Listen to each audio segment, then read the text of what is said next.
6주년 기념 행사입니다. 그리고 그에 앞서서 그 정부에서 남북관계 발전 기본계획, 그러니까 제2차 남북관계 발전 기본계획을 발표를 했는데 거기에 대한 14특위의 입장 표명이 있을 겁니다. 그래서 긴급 기자회견을 하는데요. 오늘 남북 정상회담 대화록과 관련된 이야기에 대해서는 일체 질문을 하시더라도 받지 않을 거기 때문에 거의 양해해 주셨으면 합니다. 오늘 다시 말씀드리지만 오늘 행사는 14 남북 정상회담 6주년 기념 행사입니다. 그래서 그거와 관련된 입장은 노무현재단에서 이미 낸 바 있고 필요한 부분들은 저를 비롯해서 관계자들한테 직접 물어봐 주시면 좋겠고요. 오늘 공개적인 질문은 일체 받지 않겠습니다. 양해를 부탁드립니다.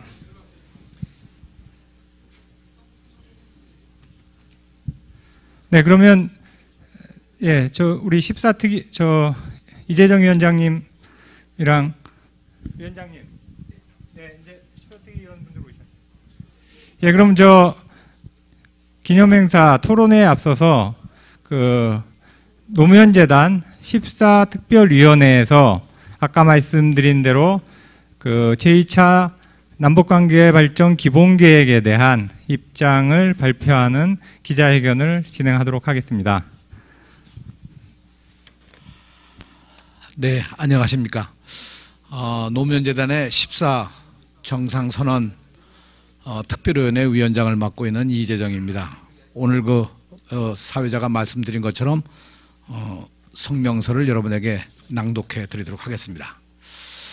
박근혜 정부는 남북관계 발전 기본계획을 다시 작성하라.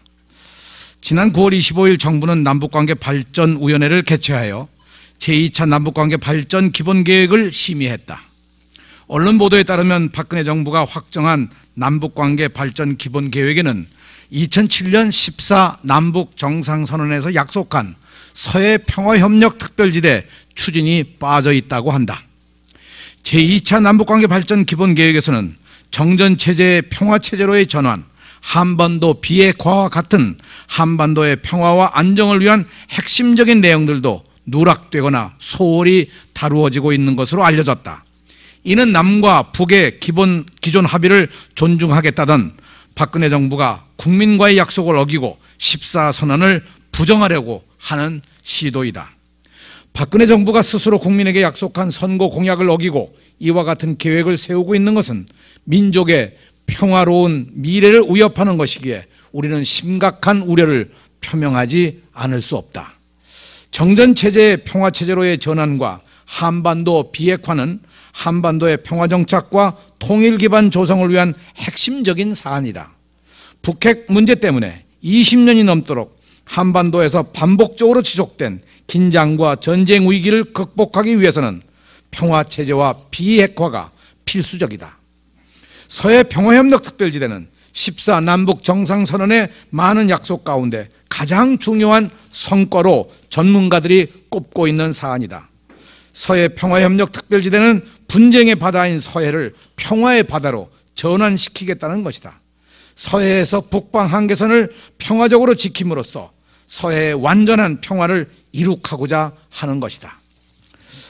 남북관계 발전 기본법에 따르면 5년마다 남북관계 발전 기본계획을 세워서 국회에 보고하도록 되어 있다. 남북관계 발전 기본계획은 5년 동안 박근혜 정부가 추진할 대북정책의 기본 방향이라고 할 수 있는 것이다. 남북관계 발전 기본법에서 5년마다 남북관계 발전 기본계획을 세워서 국회에 보고하도록 한 것은 남북관계를 장기적인 국가적 안목이 없이 정권의 이해관계와 필요에 따라 추진하는 것을 방지하기 위한 것이다. 따라서 이와 같은 제2차 남북관계 발전 기본계획은 남북관계를 장기적인 국가적 전략에 따라 추진하겠다는 남북관계 발전 기본법의 취지에 어긋나는 것이다. 우리는 정부가 정전체제의 평화체제로의 전환과 한반도 비핵화를 위한 기본계획, 그리고 서해 갈등을 평화로 전환시키기 위한 서해 평화협력 특별지대 등을 위한 구체적인 계획을 담은 남북관계 발전 기본계획을 다시 만들 것을 촉구한다. 한반도 평화와 안전을 위한 핵심적인 계획들이 빠진 채 이를 국회에 보고하는 것은 국민과의 약속을 어기는 것으로 평화와 통일을 추구하는 국민들의 저항에 직면하게 될 것이다. 2013년 10월 4일 노무현재단 14 남북공동선언 특별위원회. 네, 여러분 고맙습니다.